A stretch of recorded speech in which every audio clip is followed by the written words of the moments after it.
na ako i-share karong kabuntagon guys, or na ako ikadasig karong kabuntagon guys, ug akong i-share na verse karong guys kay Ephesians 6:1-3 ang nagaingon dira.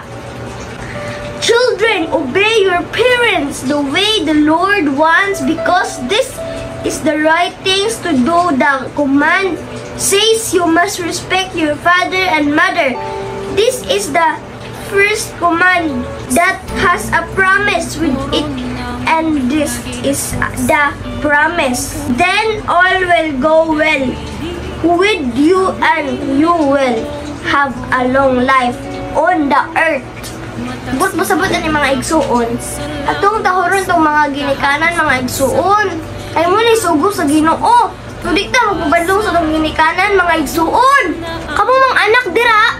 Kung unsay isugo sa imong mama o papa, sundo ninyo mga igsuon.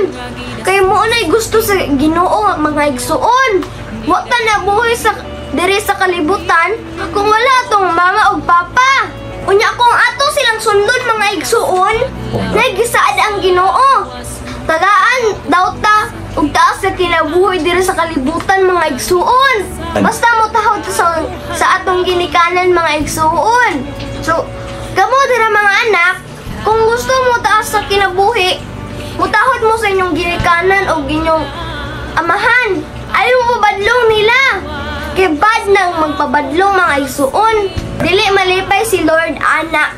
Apan kung imong tahuron imong mama ug papa, malipay si Lord anak. Mutaas pa imong kinabuhi.